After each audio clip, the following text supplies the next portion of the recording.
इतने साल से हम बंटवारे की मांग कर रहे हैं, नहीं की, कोई सरकार ने नहीं की। अब बंटवारे की बात सामने क्यों आ रही मालूम है? ध्यान से देखो, अब बंटवारे की बात इसलिए आ रही है कि ओबीसी जनगणना का प्रॉब्लम फिर से 2021 में आ रहा है, क्योंकि अभी ध्यान हटाने के लिए उनके पास कोई मुद्दा नहीं रहा। राम मंदिर का मुद्दा चला गया, वो भी चलता नहीं है। लोकपाल मुद्दा चला गया, वो भी चलता नहीं है। कोई भी मुद्दा चलता नहीं है, तो अभी इनका ही मुद्दा, ओबीसी का ही मुद्दा उठाकर ओबीसी जनगणना को दबाना वो चाहते हैं। इतने साल से नहीं किया।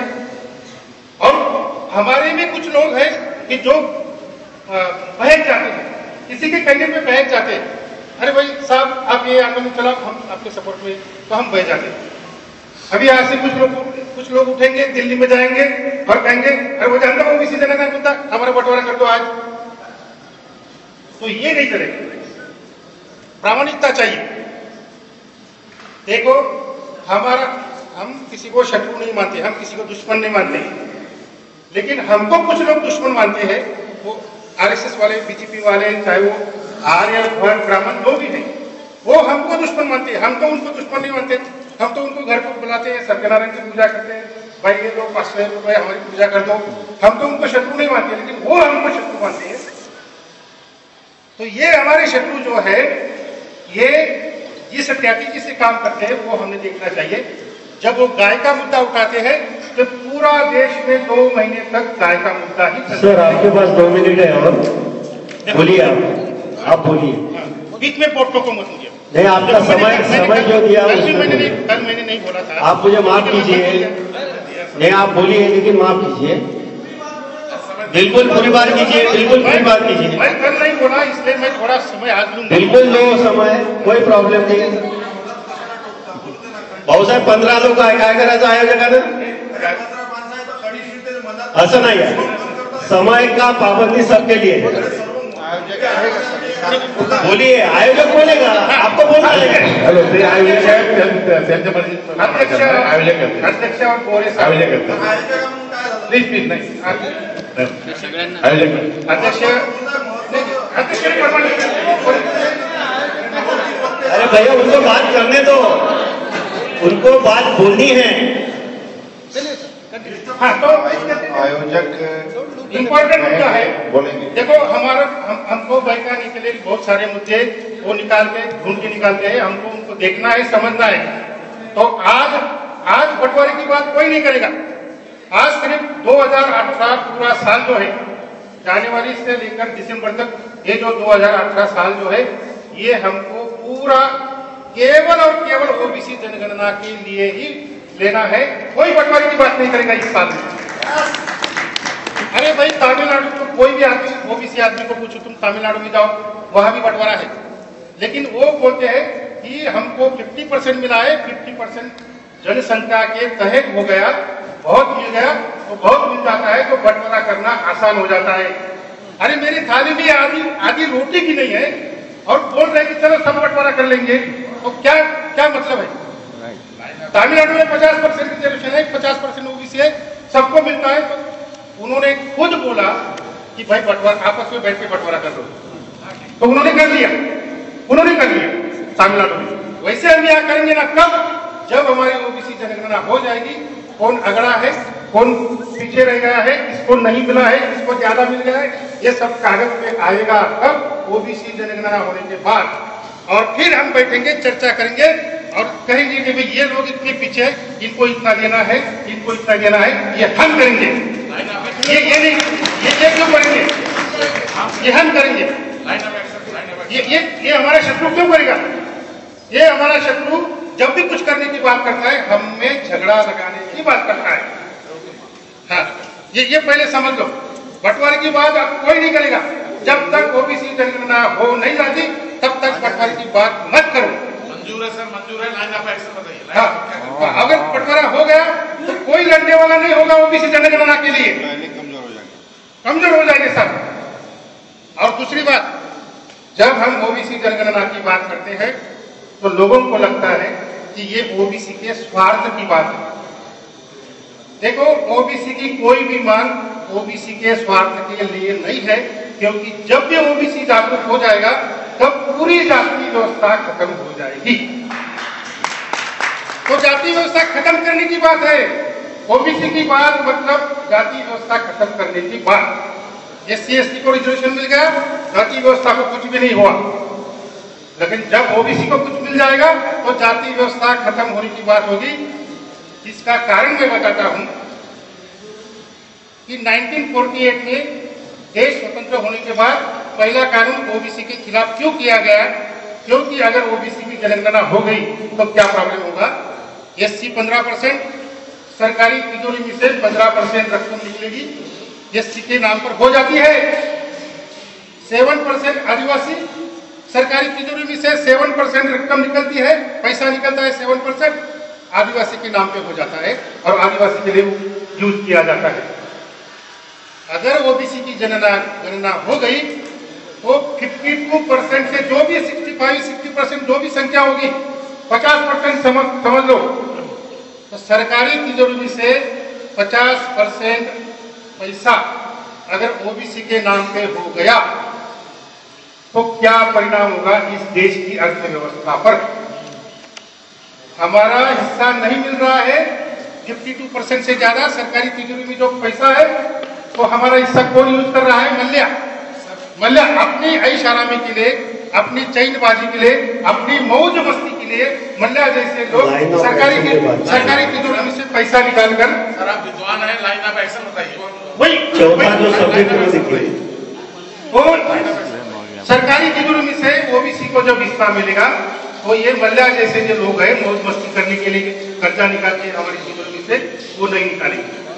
तो जाति व्यवस्था की अर्थव्यवस्था नष्ट करना है तो ओबीसी जनगणना होनी चाहिए, ये हमने मांग की है। ये ओबीसी के स्वार्थ के लिए नहीं है। तो अभी प्रोग्राम क्या है, प्रोग्राम क्या है, लाइन ऑफ एक्शन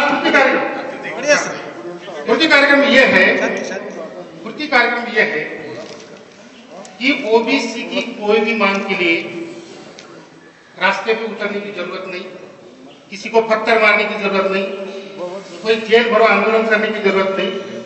ओबीसी एक ऐसा एक घटक है समाज का कि जो केवल अपनी जागरूकता से लेता है, किसी को पत्थर मारने की जरूरत नहीं। तो हर एससी एसटी मारते हैं तो क्यों बीच बीच में बोल रहे हैं, बोलो मतलब आप बोलिए सर, आप बोलिए। पत्थर खाते भी और मारते भी बीमा पड़ जाते हो, हमने काम वो काम हमने करते, जरा समझा करो। पत्थर मारने की जरूरत नहीं, किसी को मारने की जरूरत नहीं और झेलने की जरूरत नहीं, सिर्फ जागरूक होनी चाहिए।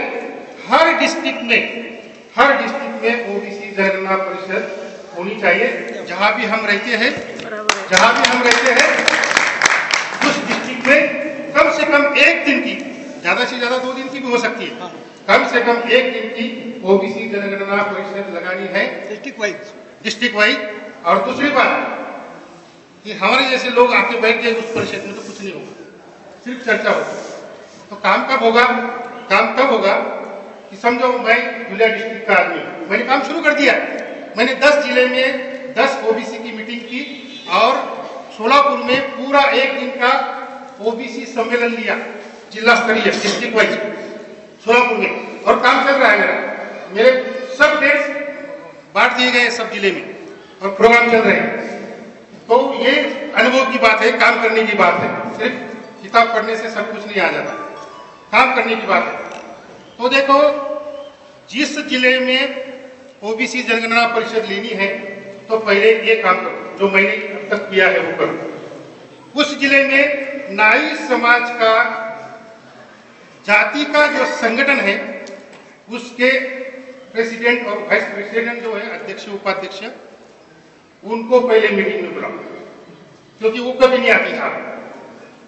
तेली समाज का अध्यक्ष जिला जिस जिले में आप रहते, कुमार प्रजापति समाज का जिला अध्यक्ष, ये सब ओबीसी जाति के अपने अपने जाति के संगठन के जो प्रेसिडेंट है, वाइस प्रेसिडेंट है, उनको पहले बुलाओ और उनको कहो कि हमारे जिले में या ऐसी ओबीसी परिषद लेनी है, आपको अपनी जाति के साथ में आना है। ये हर डिस्ट्रिक्ट में होना चाहिए क्योंकि हर डिस्ट्रिक्ट में अपने अपने जाति संगठन के जिला प्रेसिडेंट रहते हैं।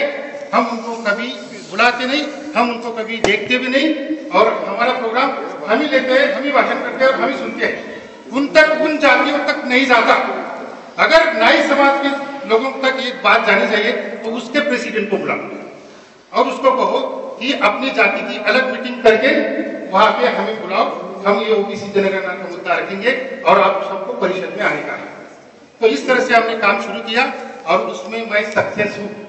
10 जिले में मैंने ये काम सक्सेस करके दिखाया है और सोलापुर में भी पूरा एक दिन का सम्मेलन सक्सेस करके दिखाया है, और फरवरी में दुनिया में जो होने वाला है वहां भी सक्सेस होगा। और सबसे बड़ी बात, बॉम्बे में विधानसभा अधिवेशन के टाइम पर बॉम्बे में आजाद मैदान पे एक बड़ा सम्मेलन करना है पूरा दिन का ओबीसी जनगणना का। और वहां पे जब सम्मेलन विधानसभा अधिवेशन जब चल रहा है तो ओबीसी आमदार आएंगे, ओबीसी मंत्री भी आएंगे हमारे सामने, और उनसे हम कहवाएंगे कि भाई अभी हम विधानसभा में वापस जा रहे हैं, असेंबली में वापस जा रहे हैं, तो वहां पे हमारा ओबीसी जनगणना का मुद्दा हम उठाएंगे और विधान परिषद को बोलेंगे, विधानसभा को बोलेंगे कि ठहराव मंजूर करो, पारित करो और दिल्ली में भेजो, सेंट्रल को भेजो। ये हमको करना है। और सबसे आखिरी बात 2080 के एंड में, दिसंबर में जब पार्लियामेंट का अधिवेशन हुआ तो दिल्ली को अभी अब हमको धड़क मारनी है, दिल्ली में हमको जाना है और वहां पे जितने भी ओबीसी मेंबर ऑफ पार्लियामेंट होंगे वो हमारे अधिवेशन में आएंगे और हम उनसे बोलाएंगे कि आप पार्लियामेंट में जाएंगे तो ओबीसी जनगणना की बात आपके बात हम पार्लियामेंट में रखेंगे। और 2019 के इलेक्शन